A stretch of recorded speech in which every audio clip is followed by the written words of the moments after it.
Hi, everybody. Good morning. How are you? It's Saturday. It's Saturday and it's a beautiful day where I live, and I hope the same for you. I hope that you're doing well. I hope that you're finding your Saturday that's going to lead to a restful weekend for those of you that work or maybe those of you that study.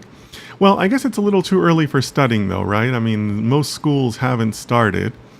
I actually just heard from my niece yesterday evening. Her summer studies have just finished up. And so she got some of her final grades, and then she's going to be off for a couple of weeks, and then they're back to school in a couple of weeks, like August 29th or something like that.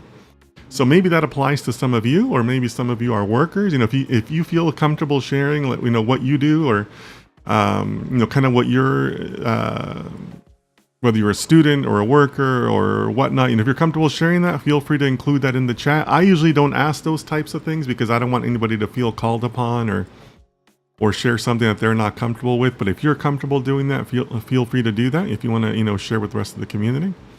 But I'm so glad I get to spend some time with you today. It's a good way to start the weekend, good way to continue our seemingly very long discussion about the wonderful world of data science. I mean, personally, for me, I'm really passionate about this, so I can talk about this all day.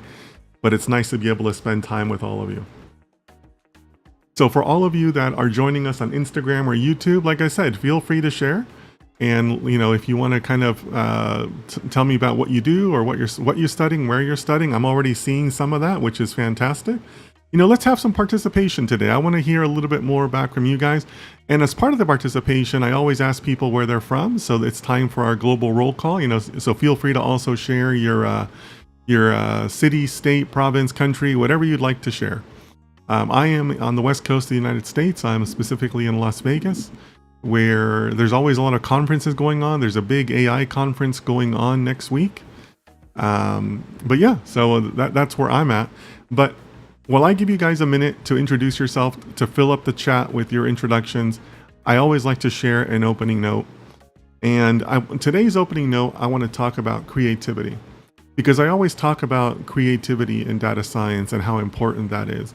It's really important to let you kind of let your own personality, let your own thoughts come out in your projects, right? And this is why I emphasize doing the work in data science as opposed to focusing on the code or the math, because that's not always going to let you, be creative and display who you are, right? You can only express so much in math. You can only express yourself so much in code. But I'm having a little bit of a struggle right now because there's also a downside to creativity, where the creativity can also kind of take time to inspire you. So I've been struggling with this for the last couple of days. What I've been wanting to do is I've been wanting to have a code session where I'm just going to turn on my streaming, most likely to YouTube and Twitch and maybe Instagram. And I just want to type some code. I just want to work on a project and put some code up on the screen. And you guys can ask questions as I go along, or otherwise I'm just going to sit there and type. And I imagine this as being something that I do for an extended period, like maybe 2-3 hours, maybe longer, who knows? Sometimes when I get into my ADHD zone, I can go for a while, right? But I want to do something like that, but I'm having a little bit of trouble with the inspiration behind it. The creativity is kind of a little bit slow to come right now. So it's a balance to find out of, yes, you want to be creative, but you don't want to force it either. You want to find that inspiration organically, right? You want to find that inspiration, in just like your everyday travels, your everyday readings, things like that. So I wanted to share that with you. It's something that I'm personally going through, but I think it's common to a lot of people, where you want to make sure that you're not overexerting yourself to try to find that creativity. Because when you do that, then the project may not feel natural. It may not be as good as it could be if you just kind of let it come to you. So that's sharing a little bit about what I have in mind for future content. But I'm just gonna kind of let the vibes, the creative vibes, come to me, right? I'm not gonna push it. But when I do find a project, I do want to have an extended session where I'm just gonna sit here and code. And if you guys want to chime in or correct me or whatever, feel free to do that. But we're gonna do that one day. I just got to get inspired, and that's okay. All right, so if you're joining us on Instagram, I'm seeing people joining us. I'm seeing people on YouTube. Let us know where you're from. We always do our global roll call. It helps to build the global community of data scientists. So I'm going to start, but don't be going down my list, but don't be shy about letting me know where you're from. And I love the fact that some people are already including their work roles or whatnot. If you feel like, if you're comfortable sharing that, you want to include a little bit about where you work or whatnot, or what you're doing or what you're studying, I'd love to hear it. Okay. So Rohan, our good friend, is claiming his top spot. Rohan is always quick to be first. He kind of lost his crown a little bit, but now he's back. Rohan, so good to see you. How are you? I hope you're doing well out there in Bizag, India. Rex, our moderator, our very capable moderator on Twitch, is saying happy Saturday, everyone, from New York City. Wonderful. I'm sure it's beautiful out there in New York City, although I'm sure it's a little hot. So Rex, what are you up to this weekend? Feel free to let us know. Sethi Yash says, I'm currently pursuing an MMA at McGill. Our course has started. MMA. What is the MA part? Let me know, Sethi. Give us some more information there. I'm not 100% sure what an MMA is. Yeah, let me know. McGill, that's out in Toronto, isn't it? I mean, I know it's Canadian, but I think it's in Toronto. Give us a little bit more idea of what you're doing there. Is it your first year studying there? Bombay Grams says working with a public cloud company. Okay, cool. Working in data science or sysadmin, cybersecurity. Let us know whatever you're comfortable sharing with. And also let us know where you're from, Bombay. Feel free to let us know where you're from, guys. Jay Bhatia says they are from Pune, Maharashtra. I think I'm saying that right. Maharashtra, India. Nice. Welcome, Jay. Nice to see you. Jamoku, I'm gonna come back to you. Let me just kind of get the people who are introducing their locations first, please. Same thing with Optimista. I'm gonna come back to you. Sarvesh Padav says hello, Dennis. Sarvesh here from Mumbai. Wonderful. Good to see you, Sarvesh. I think you were in our chat yesterday, so good to see you again. Thanks for coming back. Akil 753 from Melbourne, Australia. Very nice. So it's winter in Australia right now, right? Southern Hemisphere? I think it's winter down there, but I can't imagine it gets too cold in Melbourne. I think Melbourne might have pleasant weather throughout the year, no? Let us know. I'm going to say it doesn't snow in Melbourne. Does anybody know the answer to that? Give me a 1 if you think it snows in Melbourne. Give me a 0 if you think it doesn't snow in Melbourne. So 1 for snow in Melbourne, a 0 for no snow in Melbourne. I'm going to go 0 on that. I think when I think of Melbourne, I think of like pleasant weather around the year. So I don't think it snows out there, but somebody can correct me in the chat. I'm sure you guys will. Yassine, our man in Morocco says, Yassine, student in Masters in Data Science for Economics and Finance from Fez, Morocco. Nice. So Yassine, do you actually study in Morocco? I mean, I know Morocco has some very good universities. Do you study there or do you live outside the country? Feel free to share whatever you'd like. Optimiste is from Constantine, Algeria. Well, you're right next door to Morocco. Well, welcome, Constantine. Good to see you. Optimiste. I don't think I've seen you in the chat before, so I think this might be one of your first times. So thank you so much for joining us. Really nice to see you. So staying with Constantine, staying with Optimista, they write, how to begin with data science. Good question. I have a guide. I have a video guide for students. It's called the Data Scientist Roadmap for Students. It's on my YouTube channel, completely free. I don't charge for roadmaps. I don't have a course, but you can look at it. And it basically covers what I would do now as a student. I studied a while ago, but I updated what I've done or what I did. And I tell you, what courses I would look at, the degrees, things along those lines. And it's intended for students, or it's intended for people who want to make like an early career change or a mid-career change, things like that.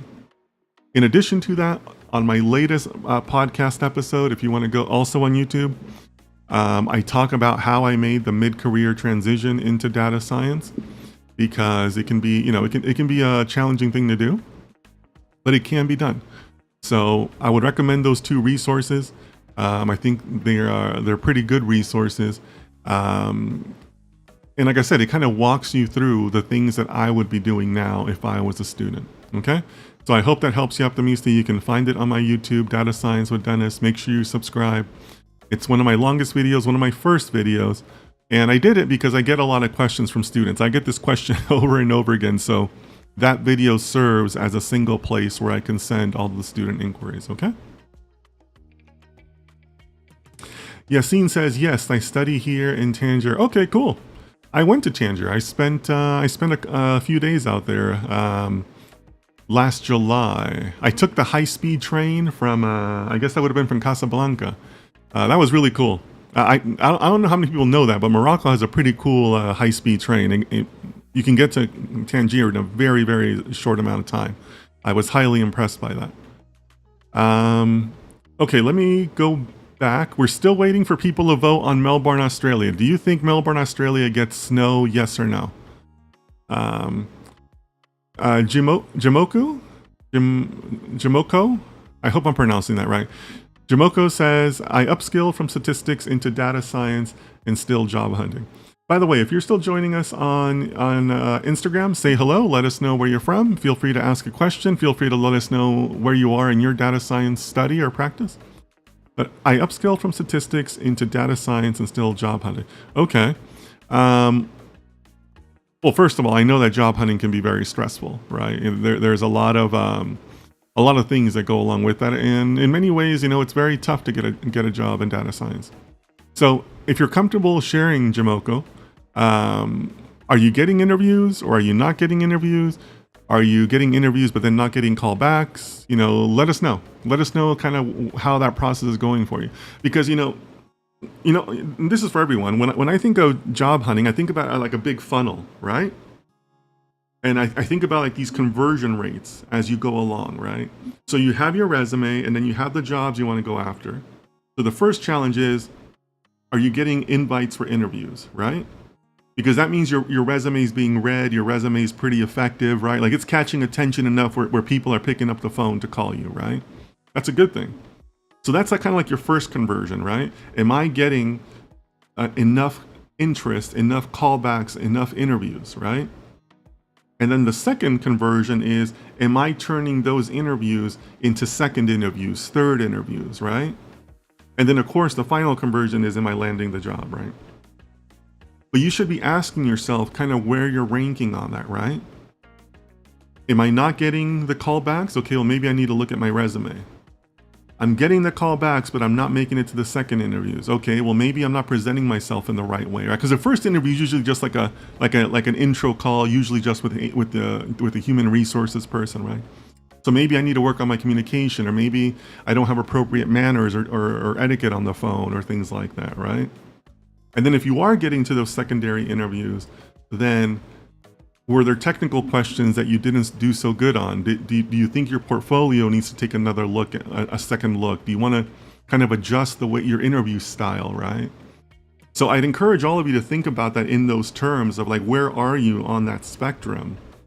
And are you getting, the conversions that you want at each one of those levels? If not, it should be relatively easy to figure out what to fine tune, right? So if you're failing at that second interview, don't go back and start messing around with your resume, right? That's not the problem, right? The problem is, something else, right? So let me know, Jimoko, or anybody else who feels comfortable sharing that. We can maybe have some questions on that. Nobody's voting on the Melbourne question, huh? So maybe we're just not informed enough for Melbourne, but I'm going no snow in Melbourne. So Akil says heaters are on, 8 degrees, 1 in some hilly areas. Okay, but 8 degrees is not freezing, right? Because I'm assuming you mean 8 degrees Celsius. And I know that in Celsius, freezing is 0, right? So there wouldn't be any snow at above 0. So I think the no snow wins, right? So yeah, I just don't see it happening in Melbourne. Because also Melbourne's coastal, right? I think it's a coastal city. Let us know, Akil. Data Ashish, good to see you. I haven't seen you in a while. Greetings, Ashish here from Surat, India. I'm sorry I had to miss many sessions, just swamped in meetings and work. Thank you. All right, Ashish. Well, it's good to see that you're back. If you're comfortable, I'm asking people to share their work, share their studies. If you're comfortable letting us know what you do, obviously don't violate any client privacy or anything like that. But if you guys want to tell us what you do, we're kind of having an open session today for that, okay? Nestotech says, hello from Vancouver. Well, hello to you too. I heard Vancouver is beautiful. I've never been there. I've been to many parts of Canada. I have a lot of really good friends in Canada. But I've never been to Vancouver. I want to go sometime. And it's really not that far from me because Vancouver is West Canada, right? It's the western part of Canada. So, I could probably fly to Vancouver in like an hour. I just never been there, but I should go. Well, maybe a little more than an hour. Landry, our man in Belgium. How are you, my friend? Good to see you again. You've been coming quite a bit this week. Good to see you. Did you guys see that in the Olympic marathon, the silver medalist was from Belgium? Did anybody else see that? I was shocked by that. Like I didn't think that Belgium had such like a running team or running community. The winner was the same winner from the New York City Marathon.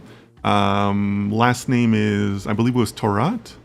Right? And I knew that because I lived in New York City. I always like watching the marathon. I think the New York City Marathon is one of the most beautiful events in the world. So I keep up with that. And then third place was, oh gosh, who was third place? I can't remember. But I was very surprised when I saw those results this morning that the silver medalist was from Belgium. I had no idea they had a talented running community like that. So you reminded me of that, Landry, but it's good to see you, my friend. Joseph says, hello, Dennis. Happy Saturday. Hello, Joseph. How are you? So Joseph is one of our moderators on YouTube and on Discord. So if you see Joseph, give him a shout out because he does a great job with that. Really helps me out on a volunteer basis. So really appreciate Joseph and Rex and all the other moderators. I don't think Patrick has checked in yet. But good to see you, Joseph. Hope you're well out there in Tennessee. Nandish Bhushan? I hope I pronounced that right. Hello, you work really hard in helping the data science community. Thanks a lot. Hey, I appreciate you saying that. Thank you. Yeah, I put in a lot of hours to keep up with this content, believe it or not. It feels like I'm constantly on my phone replying to messages and all that.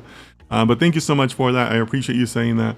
Again, I'm just really passionate about this stuff. That's why I do it. And I see a lot of misinformation out there, right? And this is all of this work is to defend the profession, right? Because this is a serious profession, and I want to help develop the next generation. That's why I do it. So, but thank you so much for saying that.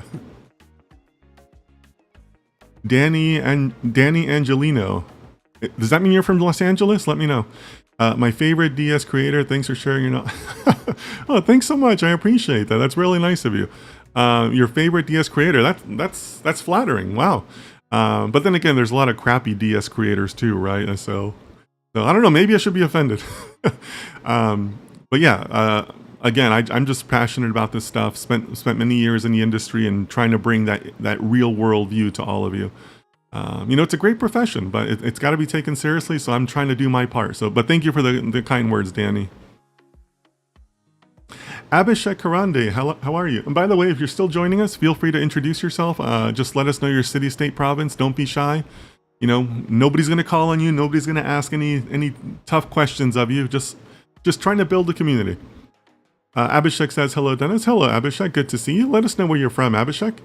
I know I've seen you in the chat before. I just can't remember where you're from. I remember a lot of people, but not every person, unfortunately. Nandish Bhushan says, I'm doing my master's in business analytics, but the course has a lot of data science. Give me just a second. A lot of data science subjects as well. Can you suggest projects that I should do? So Nandish, one of the things that I really hesitate to do is I hesitate to give project ideas, because coming up with your own projects is an excellent way for you to exercise your creativity and also to demonstrate some of your interests, right? Because hopefully you'd be picking projects of things that ultimately interest you, right? So I usually don't give ideas. I'd rather give you encouragement to kind of think about how to come up with your own ideas. More specifically, I did do a class. If you go back to my YouTube is Data Science with Dennis. You can find my live stream from July 3rd, and that's where I walked everyone on how I approach a new project and come up with ideas. So in that particular scenario, I found a news article about a financial research study that interested me. I went and I found the study. The study published its raw data, and I went and I used the raw data to create a project idea, right? So that's the basic framework I lay out for people, and that's really the most I'm willing to do. Every once in a while on Instagram, I'll post an example of an article that I like, that when I was doing this, when I was building my portfolio, that I would have written on. I also do that in the Discord if you want to join the Discord. But I try to guide people in that way, but ultimately the project should come from you, because this is how you will distinguish yourself in the job search, in your job, in your advancement, right? I mean, this is how data scientists differentiate each other, right? So I'm actually getting ready to do a piece of content about that, about how, don't become a code robot, don't become a math robot, because when you do that, you become one of many, right? You stand out with your projects, with the research that you choose to do. So stay alert, keep on reading, know what your interests are. Maybe maybe you have a favorite hobby or something else, and then you find an article related to that hobby, turn that into a data science project, right? When you start doing that, now you're not just developing your skills, but you're developing something you can add to your portfolio and be unique, right? Now you can point to something that sets you apart from other candidates, other students, other colleagues that you might want to get promoted over, right? So this is going to be something you're always going to do, and that's why I don't want to take away that opportunity for you to be creative by giving you an idea, okay? So I hope that helps you, Nandish. Danny Angelinos asks, are these questions coming from YouTube, Twitch, or Discord, or where? Danny, it's all of the above. All of the above, actually. So what I do is I have my broadcasting software, OBS, and I use a streaming service that pushes out to multiple platforms. So you can see that in my chat, I have different icons that indicate where the person is asking the question from.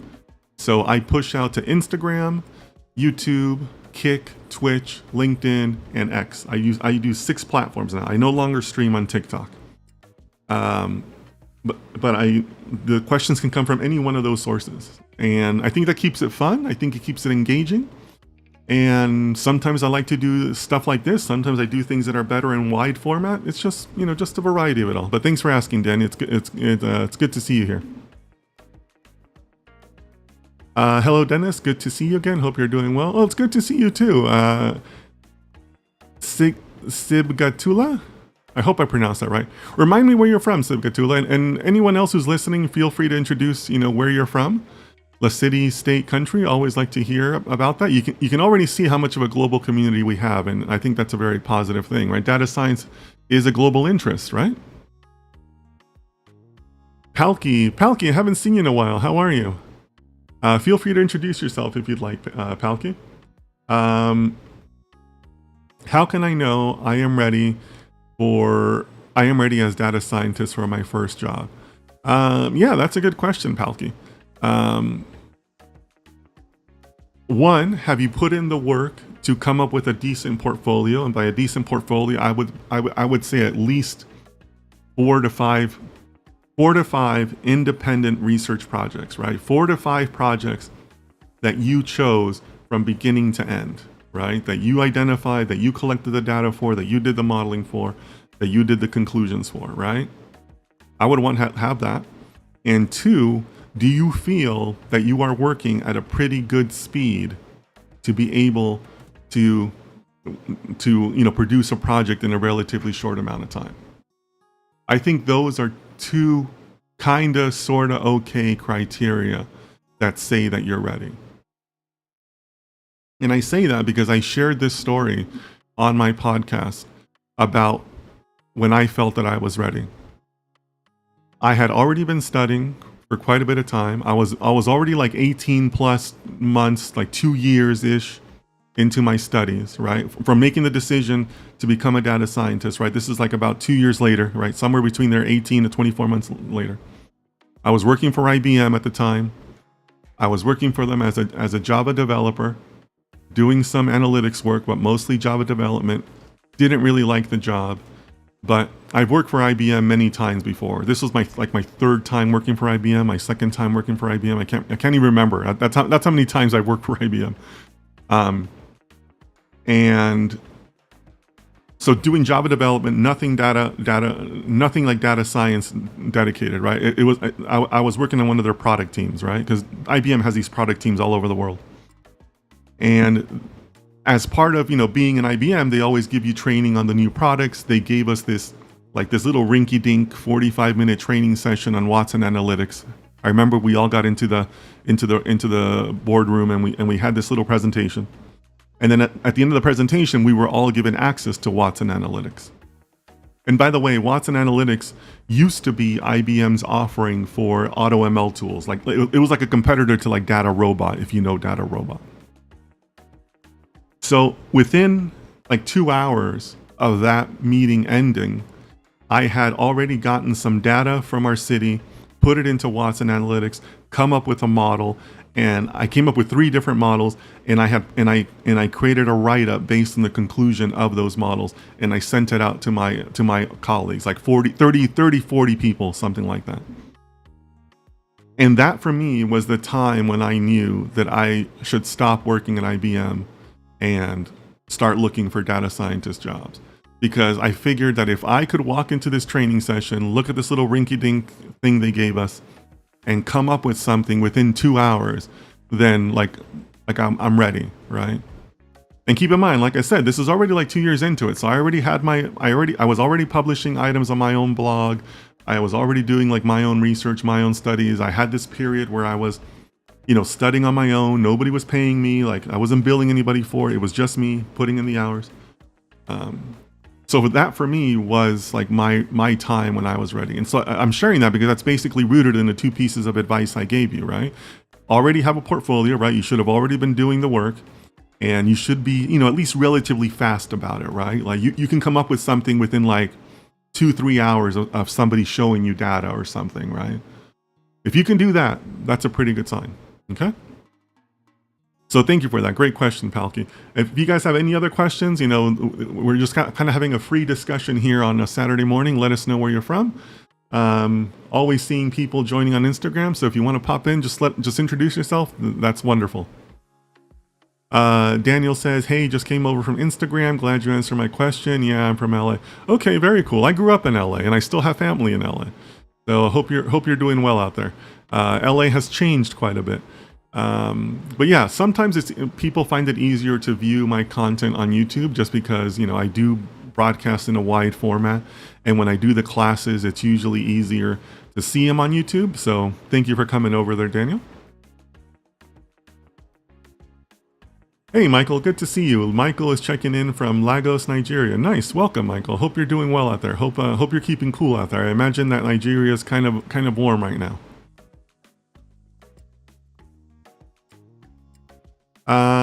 Lanry says, the idea is still coming together, but I would like to use my knowledge from data science fundamentals last semester, along with machine learning this semester, to make a model for the fantasy league I'm playing. Yeah, okay, cool. All right, Lanry, I like this, my friend. You are on the right track, right? You're taking some classes. You want to see how you can apply them in the real world. You have this interest in a fantasy league. Maybe there's some modeling there. Very cool. Very cool. I like that. If you want, maybe we can help you flesh out some of those ideas on this chat. So what kind of fantasy league? Like, is this like a soccer league, or like a sports league of some kind, or maybe I think esports also have fantasy leagues, don't they? So let us know what kind of fantasy league, right? Because that kind of plays into it, right? Because also, I'm sure many of you realize this, but the field of sports analytics has expanded quite a bit in the last 10 years, maybe more. So there's a lot of really good papers out there on sports analytics. MIT hosts a big sports analytic conference every year. So, lots of things to explore in sports analytics. So I think you're on the right track, Landry. Keep that going. Christina Kuzmenko, welcome, Christina. Hello, Dennis. I'm from Ukraine, currently based in Bulgaria. I'm getting a master's degree in data science. Thank you for your useful content that you're sharing for free. I appreciate it. Well, thank you so much. I appreciate you saying that.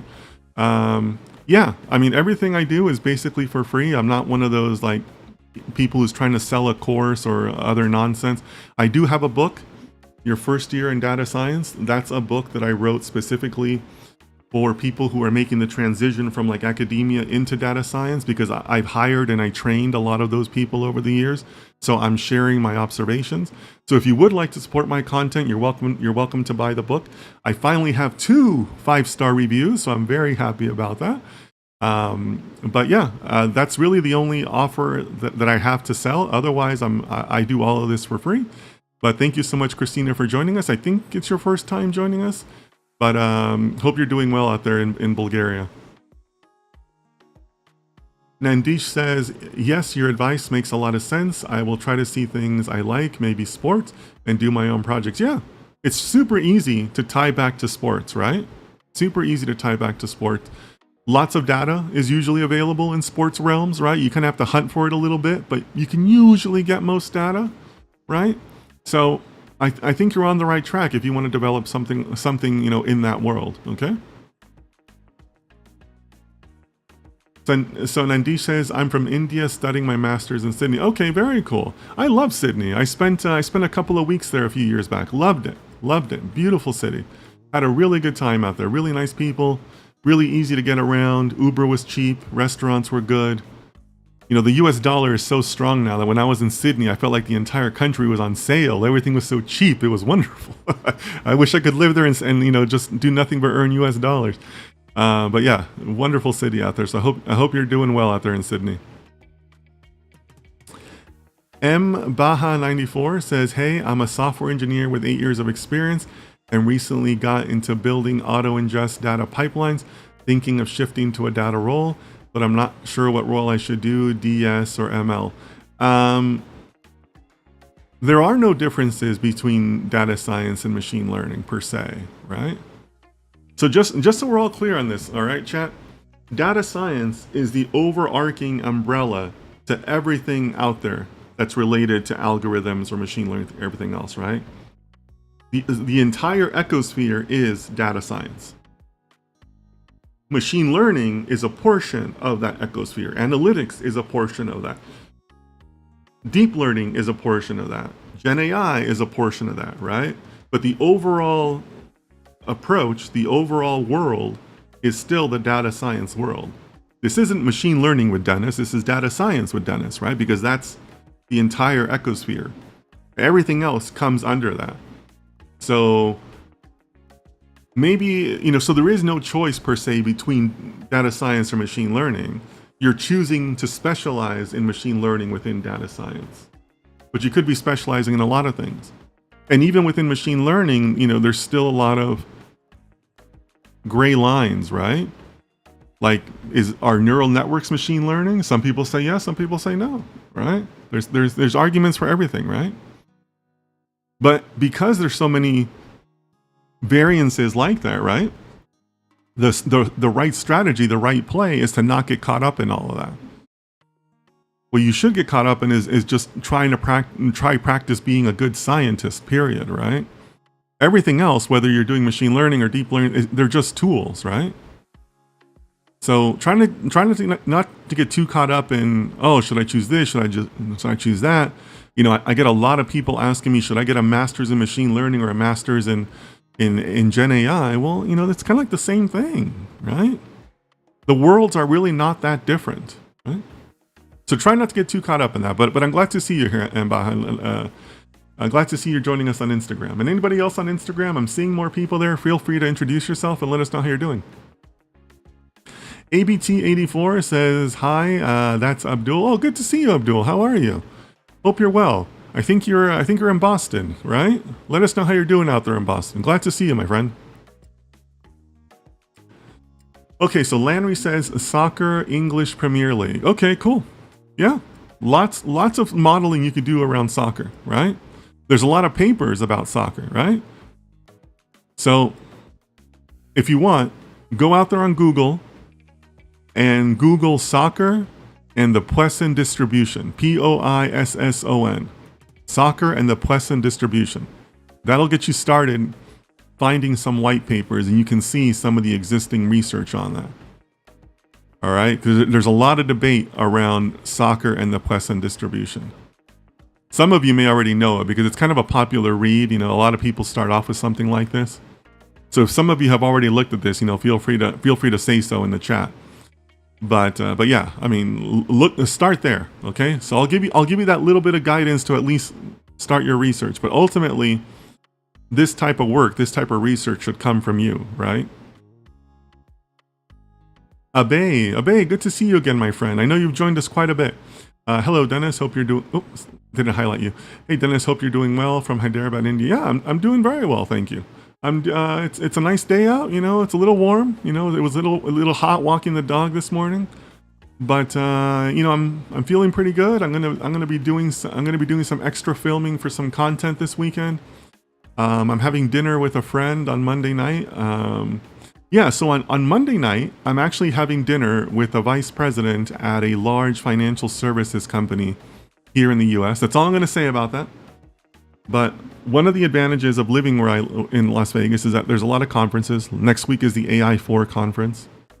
So it's bringing a lot of people that I know. So I'm having different dinner and coffee dates with people. So I'm going to spend some time this weekend coming up with ideas for my friend. Some questions for my friend, because I always like to keep up with what's going on at the latest in the industry, and maybe I'll be sharing some thoughts with them about the stuff that I learned from you guys in the chat too. But yeah, so I'm looking forward to that because it's a way for me to not just to talk with a friend, but also to develop some more of my data science ideas, get some of my questions out there.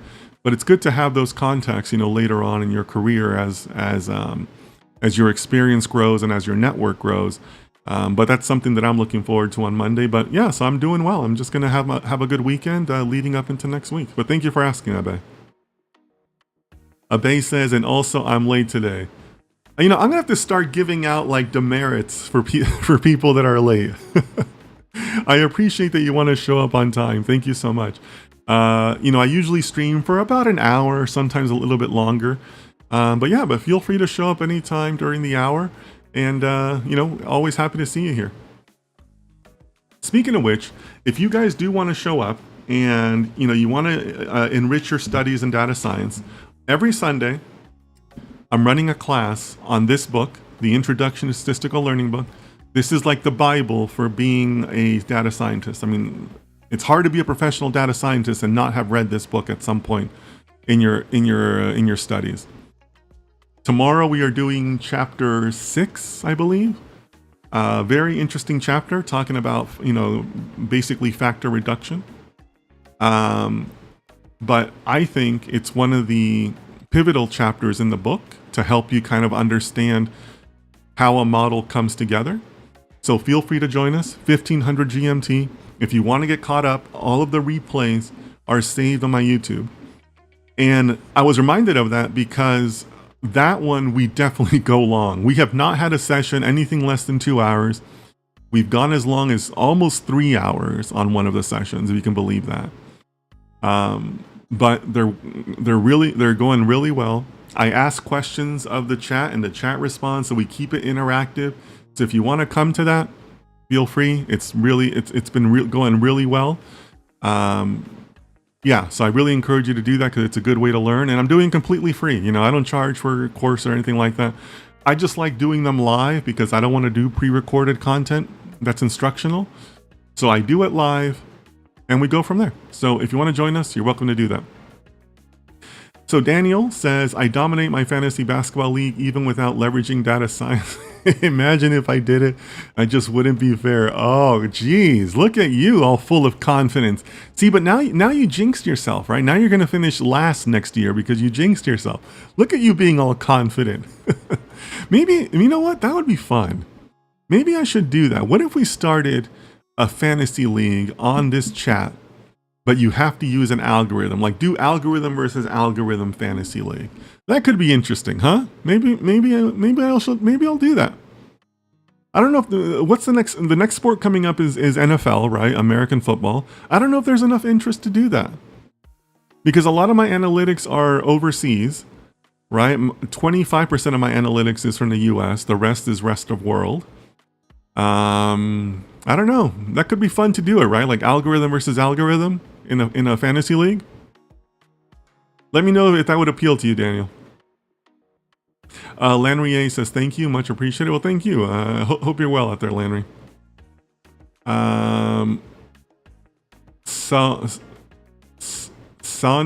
Sanvikat? Hey, Dennis, after a career hiatus, I did a master's in data science with a dissertation. I recently got back into tech, data analytics and engineering. I'm finding my way towards a job in data science. Any top 3 tips? Stay positive, right? Any job search requires you to stay positive, and being positive comes across in your interviews. Make sure you have your own research projects to point to, right? Have projects that you came up with, right? That you developed.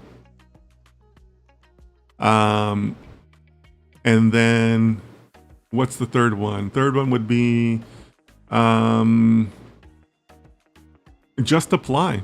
Just apply to as many of the roles as you want.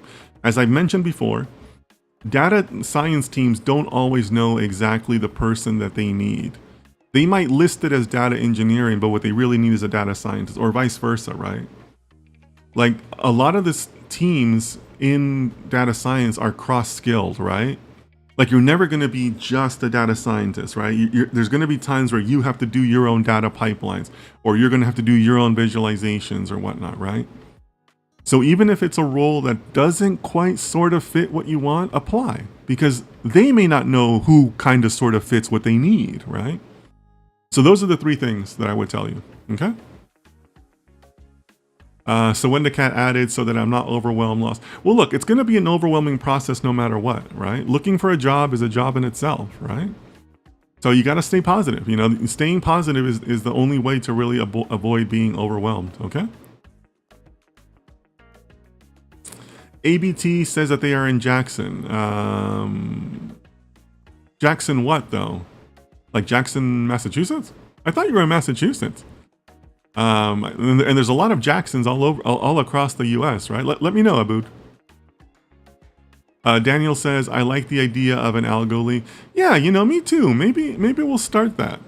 The only challenge there is that like a football fantasy league can only have what, like 10 teams, 8 teams, something like that, right? Most systems cap it at like 8 teams. But that might be fun. Yeah. So when Big Cat says, I love your content, so inspiring. Oh, thank you so much. I appreciate you saying that. I hope it's inspiring, And, this is me, reaching my hand back, right? I want to help the next generation of data scientists, right? Because I want to leave the profession, better than I found it, right? Because I want to retire eventually, guys. I'm not going to be doing this the rest of my life. I want to retire and, I don't know, go live in Antarctica with some penguins. I don't know. But yeah, I mean, this is me helping the next generation, and then you guys can take it from here. ABT84 says, hell yeah. I'm assuming you mean for the fantasy league. Let me know let me know if there's good feedback on the fantasy league there. Deadlord, good to see you. You missed a couple days, Deadlord. How are you? I'm doing well. Thank you so much. Appreciate you asking, Deadlord. Hope you're doing well too. Good to see you. Deadlord, I think you've been attending our Sunday classes if I remember right. So hope to see you there tomorrow. Don't be late. Looks like we're getting some spam on Kick, so I will ignore that. I don't have a moderator on Kick, so if one of you, is an avid fan of Kick and wants to volunteer to be a moderator, let me know. This is the first message I've actually ever gotten on Kick, so that's encouraging, but it's disappointing that it's spam. Satvik, good to see you again. Haven't seen you in a while. Damn, 1.2k subs so fast. Last time I checked it was 700. I have been following you since you had single digit. Wow, yeah, thanks so much, Satvik. I appreciate that. Yeah, so as Satvik says, I was in single digits not so long ago. So for those of you who don't know, I started May 1st. May 1st was like my official launch date of all my content. I started content on X and YouTube and and Instagram, all of that. May 1st was like my official launch date. And yeah, I had single digits for a long time. I had single digits on Instagram for a long time, or at least it felt like a long time. But I've been putting out content consistently. I try to be honest and give you guys like real world stuff in my content. And I think that's part of the reason why I've received the response that I have. I have grown quite a bit, and I'm in spite of that, I'm still trying to keep up with all the responses, still trying to, be accessible to as many people as I can. But yeah, thank you to all of you for responding so positively to my content. I really appreciate that. But I started May 1st, I'm in my 4th month, 4 months. Wow. My Instagram has grown and YouTube has grown, and it's going to keep growing, hopefully. And right now I am just doing live streaming on a daily basis because I enjoy it. And as long as you guys keep on showing up, I'm going to keep on showing up too. That's really what it comes down to. And I'm going to try to give you guys better advice and more quality, more real world advice than a lot of the fake accounts that you find out there. People that are basically just using ChatGPT to create their content, right? Because AI is like the hottest thing, or the current trend, or whatever the case may be. So, but yeah, but Satvik, it's good to see you, and thank you for reminding me of that. But I'm just sharing what I know, guys. So thank you all for your support. And Baha94 says, thanks for your answer. I am Mo from, okay, we'll call you Mo, from Kingdom of Jordan. Where can I find your book? Also, I have used YOLO to analyze a football game and use those to predict the team results next game. Okay, very cool. So Mo is referring to your first year in data science. It is available mostly on Amazon. The audio version is also available on Apple Books. I verified that today. So if you have an Apple phone, you should be able to get it via Apple Books. I have tried to make the ebook and the audiobook version accessible to people in most regions, because I know that I have followers all around the world. I think that the ebook is priced at an accessible level. But yeah, I appreciate your support. It's really the only type of product that I put out there. I don't have a Patreon. I don't ask people for money or anything like that. I don't have like some course or anything. But you can find it on Amazon, and it's available in paperback, audiobook, and ebook version. The audio version was super hard to record. That was tough. So I'm glad people are buying the audiobook version. But if you'd like to support me in that way, I appreciate it. Thank you.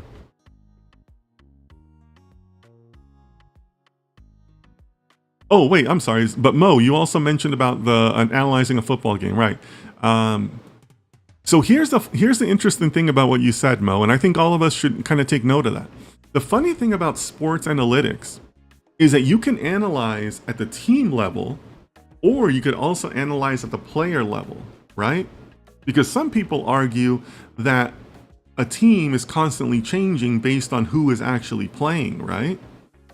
So there's been a lot of examples where team models can fail because the makeup of the team is not always the same, from game to game, or even within the game, right? There's substitutions and things like that. That's especially true in like hockey, right? In hockey, there's like substitutions all the time, In soccer, maybe not so much, right? But like in football, American football, there's injuries all the time. So one team is not always the same from game to game, right? So there's kind of like this, like, I don't want to say debate, but there's definitely two different ways to approach it. Are you going to approach it at the player level and then aggregate that into a team? Or do you just look at the team across multiple games? And in theory, that should negate the swapping in and out of players, right? So I think you're bringing up some interesting points there, Mo, because it can really be like one of those things where you can analyze in two ways and neither one is like technically wrong, right? So let me know what you think about that. And Kanabana says, I am a cell dot developer, or I can say I'm trying to be one. I don't have a tech degree. Do you have any recommendations for me to start? I don't have a tech degree either, right? So not having a tech degree is not necessarily going to disqualify you from the jobs. It's all about building your skills, right? So keep on studying, keep on coming back to the live streams, come join our classes on Sundays. But just keep on putting in the work, right? Remember, data science is an applied science. At the end of the day, you use data science to make something happen, right? The overwhelming majority of all of you right now in the chat are going to end up working for like a corporate entity, right? Those entities are not paying you to be a code monkey. They're not paying you to be a math nerd. They're paying you to have business impact. So that's what I would focus on if I were you. Show that you can have a business impact, because if you can do that, then the degree you have and all of that kind of takes a little bit of a lowered importance, right? So just stay focused on that. What is it that you're going to be asked to do? Okay.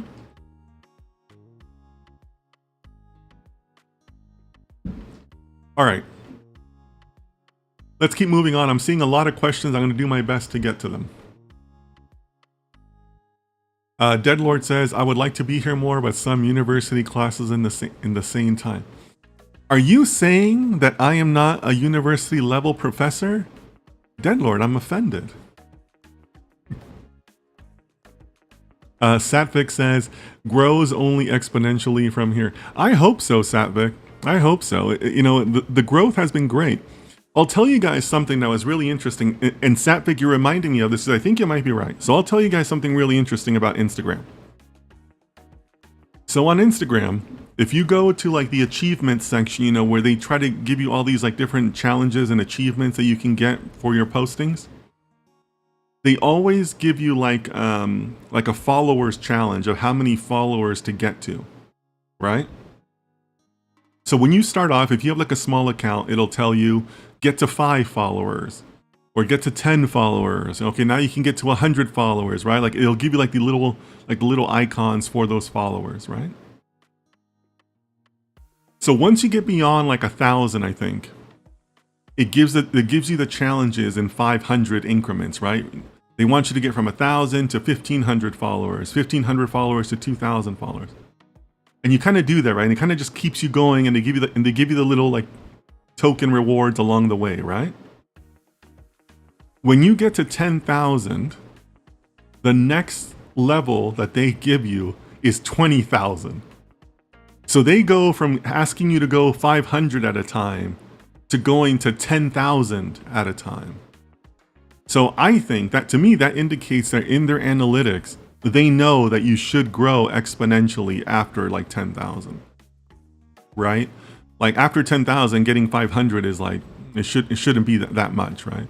And that's about what I get. I get about 120, 150 new people every day on Instagram, roughly, right? It goes up and down. But I just thought it was funny that after 10,000, they don't want you to get another 500. They want you to get another 10,000. So they know that after 10,000, it grows exponentially. So I hope you're right, Satvik. That's what I'm working towards. We'll see. We'll see. Jesse Rugeo says, I'm Jesse in Texas. And welcome, Jesse. I don't think I've seen you before, so welcome. I'm a PhD student. I want to master data analysis for research purposes. Do I still need to follow a data science career path?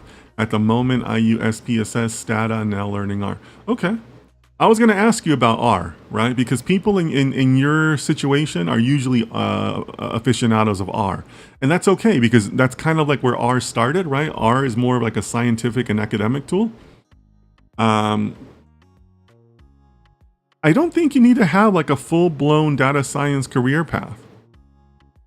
I mean, Jesse, you know, feel free to let us know more in the chat, but I'm guessing that your PhD studies are not in data science, right? They're in another discipline.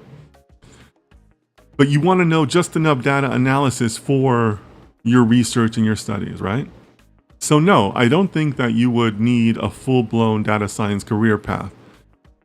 Analytics, yeah, you might want to look into some analytics studies, like some dedicated analytics courses. That's going to get you a really far way, right? And then from there, maybe like some regression methods or things like that, right? And I'm not implying that regression methods are any less powerful. They're just easier to understand and usually more applicable to research work.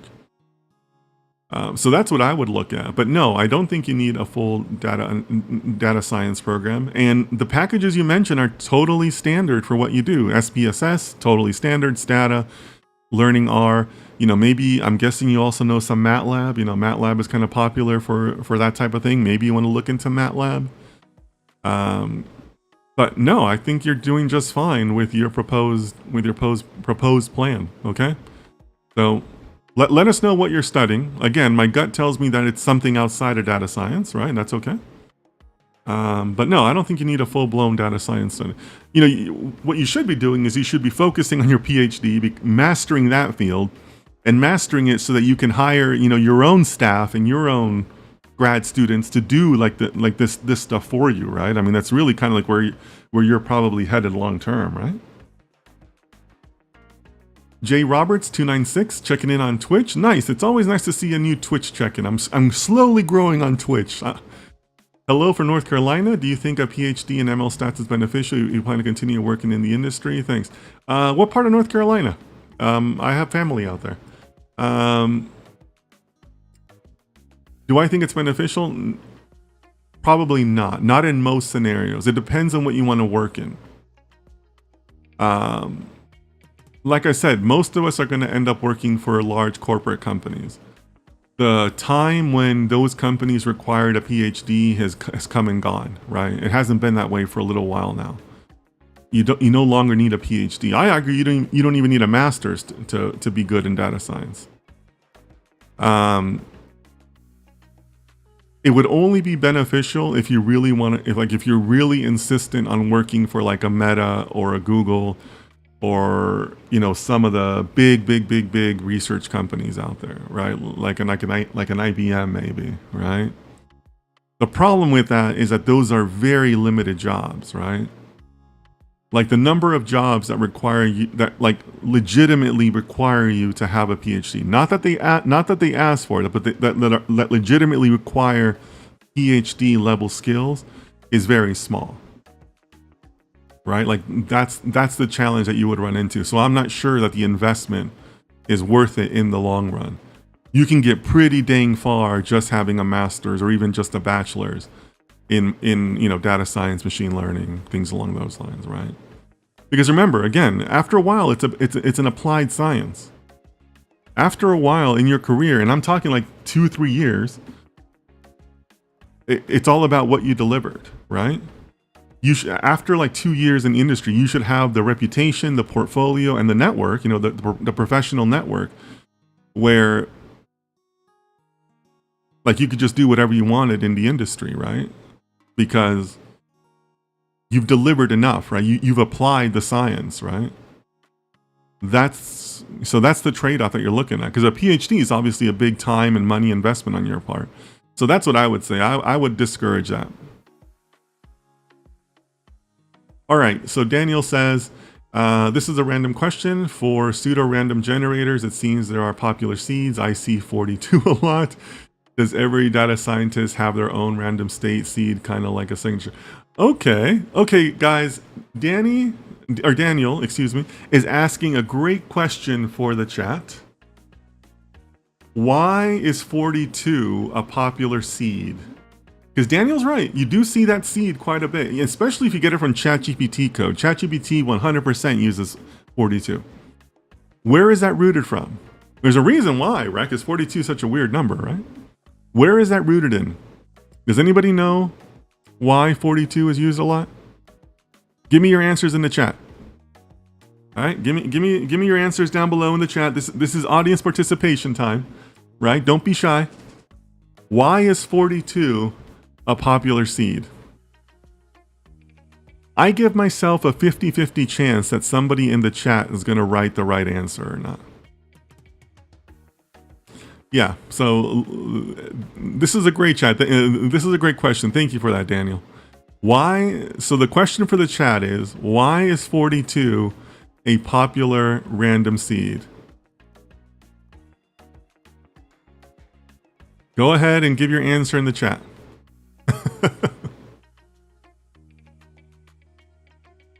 All right, so Jay Roberts says that they are from Charlotte. Okay, cool. Charlotte's a very nice city. My sister lives in Raleigh. So Mo says, I think you are right. Substitute, it may affect the results, but I am just trying to get my hands dirty with data science. Found your book. I'll make sure to support paying your book because you just. Oh, thank you so much for that, Mo. I appreciate that. And if you guys want to support my content, my book is my best way. I take a lot of pride in it because I put a lot of work into it, and it really displays a lot of my personal experience working with data scientists over the years. I've been wanting to do some content on this. I just haven't had the time. I haven't shown this to very many people. Only a couple of people have ever seen this so far. But this was my plan. This is the plan I used for writing my book. I can be a little bit OCD sometimes, so I'm very big on checklists and keeping writing lists and to-do lists, right? So I do these little trackers that help me keep when I really want to have stay on task. I have these trackers. So this is the tracker that I used for that book. What the blue are obviously dates, and the red is my word count at the end of that day. So my goal was to always write 1,000 words every day. Every single day I sat down and I wrote 1,000 words for that book. So you can see here on my first day I wrote 1,500, and then I got to 2,800, and then I had 2 writing sessions on this particular day. I got to 4,000 words that day. Because sometimes you gotta write and then step away from it and come back to it later. So on this day I had 2 writing sessions. Another writing session got me to 5,000 words, and so on and so on. Down here at the very bottom, you can see that I gave myself 3 exclamation points because I wrote 3,000 words in a single day, which by the way is a lot. 3,000 words is a lot of words. But I was just feeling creative that day, right? So I did 3,000 words, and I did that starting June 18th all the way through the 30th. I took a little break because that was when I finished the draft. And then down here, I got down to doing my edits. So editing is a whole other process, right? And so here I would give myself at what page I stopped for my edits. All the way to July 9th when I finished that. And then I started what is it called? Typesetting the book, right? When you prepare it for the printer and all that stuff, And that was a whole other mess. Amazon just is terrible about that. But yeah, so this is the type of stuff that I went through to produce this crazy book over here. So if you'd like to support that, I appreciate that. It's available on Amazon in all 3 formats. Okay, so let's get down to some of these answers.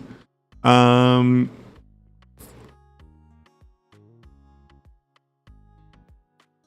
seeing some answers to 42. Okay, you know what? You guys know this. Christina says 42 is an answer for the biggest question in the universe. Okay. Daniel, the answer, life, the universe, and everything. Okay, you guys know this. Yeah, it's from the Hitchhiker's Guide to the Galaxy. So congratulations, everybody got it right. I thought maybe some of you wouldn't get it right. But yeah, that's why 42 is a popular seed. So Daniel, all of that is to say that it's really just a personal preference. 42 people use because it's kind of a cheeky number. Most people are sci-fi nerds that they're gonna know that right away, right? But otherwise, there's no magic to it. The only magic to it is to be consistent. That's kind of why the seed exists, so you can replicate results over and over again, right? But there's no magic to it. It's just something that people like to do. Okay. But I'm glad you guys got that. I mean, Sarvesh, videos, games, Daniel, Christina. Yeah, everybody got it. Yeah, you're right, Christina. It's Hitchhiker's Guide to the Galaxy. But I like the way you put it the first time, right? That it's supposed to be the answer for everything, right? But yeah, so if you guys didn't know that, that's where it's from. Carpi Tanea says hi from Kick. Well, hello to you too. Now you are our second person on Kick, so I'm glad to see that the Kick audience is showing up today, which is great. It'd be nice to grow an audience on all the platforms, but I'm slowly growing on Kick. I think I have four followers on Kick. But yeah. Lanry says, from my limited exposure to art, it feels like it has no personality. I don't know if it's the user interface, but it wasn't giving. Okay, yeah. That's a common feeling, right? That R can be a little bit bland in that way. But remember, R grew up in, or came out of the scientific and academic communities, right? R was always intended to kind of be this tool that somebody could use on their own, come up with some code, publish it in a white paper, and then put it away, right? Never to be seen again. Like kind of like for like theoretical exercises almost, right? It was never really intended to be like this really robust, high availability, high frequency type of modeling environment that like a modern enterprise requires, right? And that's kind of why Python is so popular now, because Python can handle that scalability that R was never really designed for, right?